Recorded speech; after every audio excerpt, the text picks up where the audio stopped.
Hello guys, welcome back to your YouTube channel SKM study. मैं हूं आपका educator Shiv Mishra. और हाँ, पीडीएफ के लिए टेलीग्राम चैनल जरूर ज्वाइन करो, link in the description box. And video को शेयर करें, वीडियो को लाइक कर दी।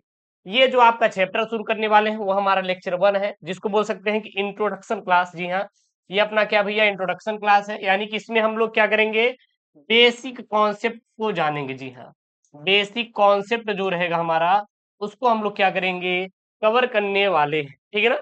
क्या है चैप्टर का नाम, पुष्पी पादपों में लैंगिक प्रजनन। वैसे मैंने पुष्पी पादपों में लैंगिक प्रजनन को पूरा मैंने कंप्लीट करके पढ़ा दिया है, 1 शॉट वीडियो 110 नोट्स के साथ। अभी तक आपको वो वीडियो नहीं मिले हैं तो आप प्लेलिस्ट में चले जाओ, वहां पे 1 शॉट वीडियो मैंने पढ़ा दिया है और आपको जल्दी ही अवेलेबल करा देंगे एक अलग ही जेन्युइन तरीके से। और मैंने यहाँ पे एक अलग सेशन भी शुरू किया है जिसमें आपको जल्दी जल्दी फटाफट 1-2 महीने के अंदर कोशिश करेंगे जितने भी टॉपिक रहेंगे सारा का सारा हम लोग कवर करवा देंगे जून तक। ठीक है ना। तो यहाँ पे आज हम लोग देखने वाले हैं पुष्प की संरचना। जी हाँ, ये हमारा क्लास नंबर 1 है, लेक्चर नंबर 1 है, जहाँ पे बेसिक कॉन्सेप्ट को हम लोग क्लियर करने वाले हैं। आज कोई दिक्कत कोई इशू नहीं गुरुदेव, मुझे तो कोई इशू नहीं है। ठीक है, चलिए सबसे पहले अगर देखें तो अगर हम बेसिक कॉन्सेप्ट में भी देखेंगे तो यहां से भी एक प्रश्न पूछे जाता है। प्रश्न बोर्ड में आपका कैसे पूछा जाएगा, प्रश्न पूछा जाएगा कि आवृत्ति बीजी पुष्प की संरचना का वर्णन कीजिए, अथवा अथवा आवृत्ति बीजी पुष्प की का सचित्र वर्णन कीजिए। मतलब इस प्रकार से आपके पेपर पूछे जाते हैं। आपका वो चाहे पुष्प की संरचना से हो या फिर लघु बीजाणुजनन से हो या फिर परागकण की संरचना से हो, मतलब कहीं से भी है, आपका एक प्रश्न तो जरूर से जरूर पूछा जाएगा। ये है, ठीक है ना। तो ये सब देख सकते हैं, एनसीईआरटी का लिया गया फिगर है, बट सर हम इसको नहीं यूज करेंगे, हम लोग अपने हैंड रिटन नोट्स के लिए गए फिगर को यूज करेंगे। देखिएगा, सबसे पहले हम लोग माइंड मैप के थ्रू पढ़ेंगे उसकी संरचना। यहाँ पे मैंने आपके लिए माइंड मैप क्रिएट किया है। माइंड मैप का काम होता है कि चीजों को थोड़ा शॉर्ट में और अच्छे से जानना। ये हमारा माइंड मैप का करेजा क्या होता है, काम होता है। जैसे कि यहाँ पे पुष्प है, तो पुष्प देखें, कोई फूल देखें, उसमें मुख्यतः 2 भाग होते हैं। जैसे मैं बोलूं कि आपके मेजर कौन है, तो आप बोलेंगे कि गुरुजी हमारे जो मेजर पार्ट है वो माँ और बाप दोनों, यानी कि माता और पिता, है कि नहीं। तो इसी प्रकार पुष्प के 2 चक्र होते हैं, एक सहायक चक्र होता है, दूसरा आवश्यक चक्र होता है। अच्छा गुरुजी, सहायक चक्र और आवश्यक चक्र में मुझे समझ में नहीं आया। देखिए, जैसे मैं आपको बोलूं कि जो पैर होते हैं, हाथ होते हैं, ये क्या है, ये सब सहायक चक्र हैं, हमारे सहायक चीज हैं। अगर आपके पास हाथ नहीं है तो क्या आप मर जाएंगे? अरे नहीं गुरुजी, हमारे पास तो मुंह है। बहुत सारे ऐसे हैं जिनके पास हाथ ही नहीं है, ऐसे लोग भी हैं जिनके पास हाथ ही नहीं है, क्या वो मर गए? नहीं गुरुजी। तो ये क्या है, सहायक है। क्या है, सहायक है। हाथ, जिसके पास कान नहीं है, बहरा है, क्या उस जी नहीं पाएगा? बिल्कुल जी सकते हैं। तो ये सब क्या है, सहायक है। दूसरा है गुरुजी आवश्यक, मतलब होना ही चाहिए, होना ही चाहिए। जैसे अगर हमारे पास लीवर ना हो तो जिंदा रह पाएंगे? नहीं गुरुजी, मर जाएंगे। जिंदा कैसे रह पाएंगे, मर जाएंगे। हमारे पास सर ही नहीं, ये धड़ ही नहीं है, तो जिंदा रह पाओगे? नहीं गुरुजी। तो ये जो चीजें होती हैं जो कि बहुत नीडेड होती है, उसके बिना हम जी नहीं सकते, वो क्या होता है सर, आवश्यक चक्र होता है। तो पुष्प में 2 होता है, एक सहायक होता है, एक आवश्यक होता है। सहायक में बात करें तो 2 होती हैं, एक वाय दल पुंज होता है, दूसरा क्या होता है, दल पुंज होता है। और आवश्यक में 2 प्रकार के होते हैं, एक पुमंग होता है, एक जायांग होता है। पुमंग जो होता है यह आपका क्या होता है, यह आपका पुल्लिंग होता है। पुल्लिंग मतलब जो पुरुष होता है, ठीक है, नर जननांग, नर जननांग का प्रतिनिधित्व करता है। और जायांग जो है यह आपका मादा जननांग का प्रतिनिधित्व करता है। जननांग का क्या करता है भैया करेजा, मादा जननांग का प्रतिनिधित्व करता है। दैट्स इट, याद रखना। ठीक है, अब बात करेंगे पुंकेसर की। पुंकेसर क्या होता है, तो पुमंग की जो इकाई होती है उसको हम लोग पुंकेसर कहते हैं। पुमंग की इकाई को क्या कहते हैं सर, पुंकेसर कहा जाता है। अब जो पुमंग होते हैं, पुंकेसर होते हैं, 3 प्रकार के होते हैं। परागकोश होता है, योजी होता है, और क्या होता है आपका, पुंततु होता है। कौन कौन सा होता है, पहला परागकोश, दूसरा योजी, तीसरा क्या होता है आपका पुंतत्व होता है। वहीं पे जो अंडप होता है अर्थात स्त्रीकेसर होता है, यह जायांग की इकाई होता है। क्या होता है? जायांग की इकाई को अंडप या स्त्री केसर कहते हैं। ये तीन भाग होते हैं, वर्तिकाग्र, वर्तिका और अंडाशय।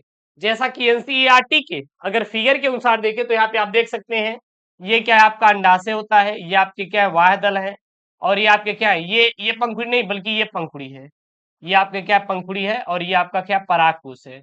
ये जो है ये सभी सभी क्या है पराग कोश है। और पराग कोश के अंदर क्या पाए जाते हैं सर?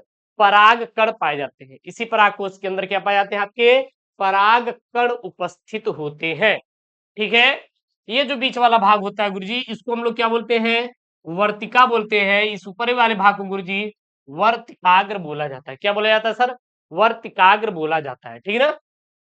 आपको उसकी संरचना पेपर में बनाना हो, स्ट्रक्चर ऑफ फ्लावर, तो कैसे बनाएंगे यहाँ पे आप बना सकते हैं। जो कि एकदम हाथ से बनाया गया सर क्या है आपका फिगर है। किसके द्वारा तैयार किया गया सर? हाथ से तैयार किया गया है। ये देखेंगे तो इसको जो बोलते हैं पुष्प वृंद बोलते हैं। ऊपरी वाले भाग को क्या बोलते हैं सर? पुष्पासन बोलते हैं। बीच वाला जो भाग होता है बीजांड बोलते हैं गुरुजी। और ये वाला भाग वर्तिका कहलाता है। ऊपर की ओर क्या होता है? वर्तिकाग्र होता है, जहां पर पराग कण आकर उपस्थित होते हैं। और ये वर्तिका वर्तिकाग्र अंडाशय क्या बोलते हैं? स्त्री केसर या फिर जायांग बोला जाता है।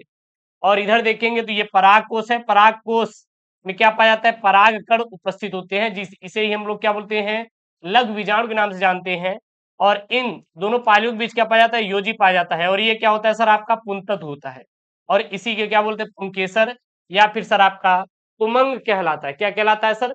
पुमंग कहलाता है। ठीक है ना। अब एक एक करके पढ़ लेंगे जो आपके लिए इंपॉर्टेंट है। इंट्रोडक्शन क्लास है, बेसिक कॉन्सेप्ट क्लियर करना है। इसके बाद जो टॉपिक रहेगा वो भाई साहब इंपॉर्टेंट टॉपिक है, जो कि आपके पेपर से रिलेटेड टॉपिक रहेंगे। ऐसा नहीं हम कुछ अभी आपको पढ़ा देंगे, आप कुछ भी पढ़ लेंगे, ऐसा आपको मतलब कतई नहीं करना है सर। हम आपको जो टॉपिक वाइज पढ़ाएंगे वो आपको पढ़ते चले जाना है। और मैं आपको थंबनेल में ही लेक्चर वाइज कर दूंगा, या फिर आपके मैं टाइटल में कहीं ना कहीं लिख दूंगा, या फिर मैं प्लेलिस्ट बना दूंगा। ठीक है।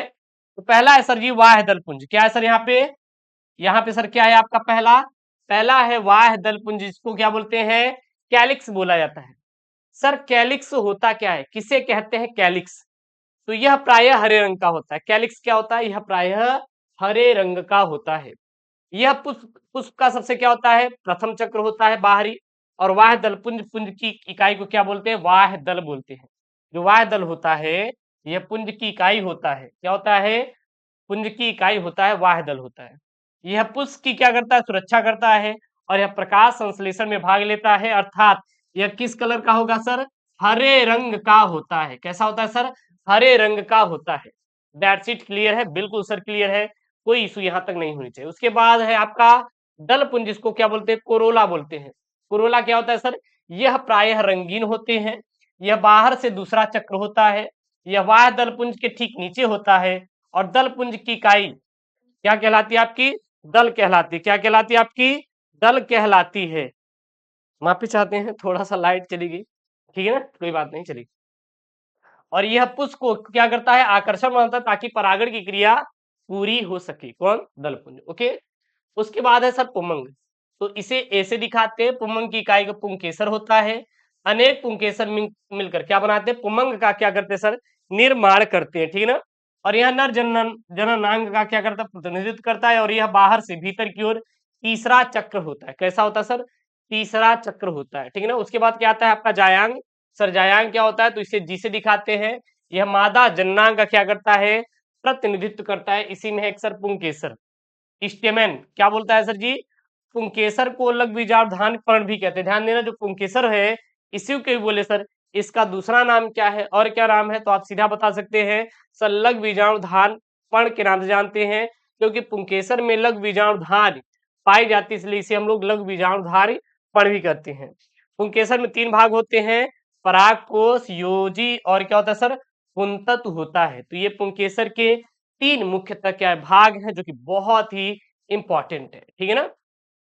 तो ये रहा आपका एक बेसिक कॉन्सेप्ट वाला क्लास, जो कि यहाँ से शुरू हो चुका है क्लास आपका। और मैंने इसका पहले ही वन शॉट पढ़ा दिया है, अभी तक आप नहीं पढ़े हैं तो जाके पढ़ लीजिए। आपके चैनल पे ही आपको इसका वीडियो मिल जाएगा, ठीक है ना। कोई दिक्कत नहीं है, आप प्यारा सा कमेंट कर दीजिएगा, कोई दिक्कत हो, कहीं से कोई प्रॉब्लम क्रिएट हो रही हो तो। मिलते हैं नेक्स्ट क्लास में। ओके दोस्तों, thank you, Jai Hind, take care, bye bye.